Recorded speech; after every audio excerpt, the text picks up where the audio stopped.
പെണ്ണിൻ മനസ്സറിഞ്ഞ പൊന്നിൻ ശേഖരം 45 വർഷത്തെ സേവന പാരമ്പര്യവുമായി new mini gold and diamonds palace road Mattancherry 50% വരെ ഡിസ്കൗണ്ട് ഓഫറിൽ ഡയമണ്ട് ആഭരണങ്ങൾ ഗവൺമെന്റ് അംഗീകൃത സർട്ടിഫിക്കറ്റോടെ വെറും 2000 രൂപയിൽ തുടങ്ങുന്ന ഡയമണ്ട് മൂക്കുത്തികൾ വിവാഹത്തിനും മറ്റാഘോഷങ്ങൾക്കും സമ്മാനമായി നൽകാൻ ലൈറ്റ് വെയ്റ്റ് സ്വർണ്ണാഭരണങ്ങൾ മിതമായ നിരക്കിൽ ലഭ്യമാണ്. പണയത്തിലിരിക്കുന്ന സ്വർണ്ണാഭരണങ്ങൾ എടുത്ത് വിൽക്കുവാനും ഞങ്ങൾ നിങ്ങളെ സഹായിക്കുന്നു. പഴയ സ്വർണ്ണാഭരണങ്ങൾ വിൽക്കുമ്പോൾ മറ്റാരും നൽകാത്തത്ര ഉയർന്ന സ്വർണ്ണവില നൽകുന്നു. കൂടാതെ ഞങ്ങളുടെ മറ്റൊരു സ്ഥാപനമായ KVM ഫിനാൻസിൽ സ്വർണ്ണാഭരണങ്ങൾ വളരെ കുറഞ്ഞ പലിശ നിരക്കിൽ പണയം വയ്ക്കുമ്പോൾ കൂട്ടുപലിശയോ സർവീസ് ചാർജോ ഈടാക്കുന്നതല്ല.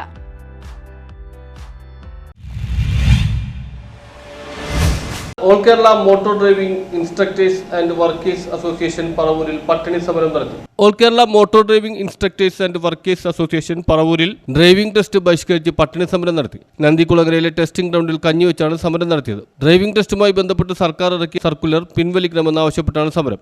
നീതിക്ക് നിരക്കാത്ത പ്രവൃത്തികളാണ് സംസാരിച്ചുകൊണ്ടിരിക്കുന്നത്, പ്രവർത്തിച്ചുകൊണ്ടിരിക്കുന്നത്, സർക്കുലറാക്കിക്കൊണ്ടിരിക്കുന്നത്. കേന്ദ്ര നിയമത്തിനെ മറികടന്നുകൊണ്ട് ആവശ്യമില്ലാത്ത പ്രഖ്യാപനങ്ങളും ആവശ്യമില്ലാത്ത ചട്ടങ്ങളും കൊണ്ടുവന്നുകൊണ്ട് ഈ ഡ്രൈവിംഗ് സ്കൂൾ മേഖലയെ അപ്പാടെ തകർത്തുകൊണ്ട് കോർപ്പറേറ്റുകൾക്ക് കൈമാറാനുള്ള നടപടികളുടെ ഭാഗമായാണ് ഇത് നടത്തുന്നത് എന്നാണ് ഞങ്ങൾ മനസ്സിലാക്കുന്നത്. ഇതിനെതിരെ ജനങ്ങളുടെയും വിദ്യാർത്ഥികളുടെയും പിന്തുണയുണ്ട്, നാട്ടുകാരുടെ പിന്തുണയുണ്ട്. അതോടൊപ്പം നിങ്ങൾ മാധ്യമപ്രവർത്തകരുടെ പിന്തുണയും ഞങ്ങൾ അഭ്യർത്ഥിക്കുകയാണ്. യൂണിറ്റ് പ്രസിഡന്റ് MK ശിവപ്രസാദ് ഉദ്ഘാടനം ചെയ്തു. Working president Manoj Kumar, secretary Suresh TD, driving school ഉടമകൾ എന്നിവർ സമരത്തിൽ പങ്കെടുത്തു. സർക്കുലറിൽ പറയുന്ന നിബന്ധന പ്രകാരം ആരും തന്നെ ടെസ്റ്റ് പാസ്സാവാതിരിക്കുകയും പഠിതാക്കൾക്കും രക്ഷിതാക്കൾക്കും അധിക സാമ്പത്തിക ഭാരം അടിച്ചേൽപ്പിക്കുന്നതും മനഃപൂർവ്വം ജനങ്ങളെ ദ്രോഹിക്കുന്നതായി സമരക്കാർ ചൂണ്ടിക്കാട്ടി. ഈ പ്രവണതയിൽ നിന്നും ഗതാഗത വകുപ്പ് പിന്മാറണമെന്നും ഇവർ ആവശ്യപ്പെട്ടു. സമരത്തിൻ്റെ പാതയിലേക്ക് ഡ്രൈവിംഗ് സ്കൂളുകാരെയും അതുപോലെ തന്നെ ഡ്രൈവിംഗ് ടെസ്റ്റിന് വരുന്ന പഠിതാക്കളെയും നിർബന്ധപൂർവം തള്ളിവിട്ടിരിക്കുന്ന പ്രവണതയാണ് ഉണ്ടായിരിക്കുന്നത്.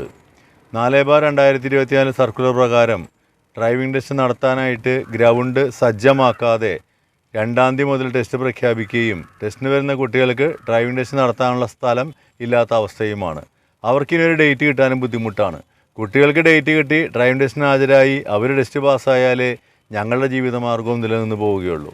അതുപോലെ തന്നെ 15 വർഷം പഴക്കമുള്ള വാഹനങ്ങൾ നിരത്തിൽ എത്ര കാലം വരെ രജിസ്ട്രേഷൻ കാലാവധി ഉണ്ടോ ആ വാഹനങ്ങളെല്ലാം ഓടിക്കാം. എന്നാൽ ഡ്രൈവിംഗ് ടെസ്റ്റിന് വരുന്ന വാഹനത്തിന് മാത്രം 15 വർഷം കാലാവധി. നീതിക്ക് നിരക്കാത്ത പ്രവൃത്തികളിലൂടെ ഞങ്ങളെ ദ്രോഹിച്ചുകൊണ്ടിരിക്കുന്ന പ്രവണതയാണ് ഇപ്പോൾ സർക്കാരിൻ്റെ ഭാഗത്തുനിന്നുണ്ടായിരിക്കുന്നത്. വിശേഷിച്ചും ഗതാഗത ന്യൂസ് ബ്യൂറോ പറവൂർ.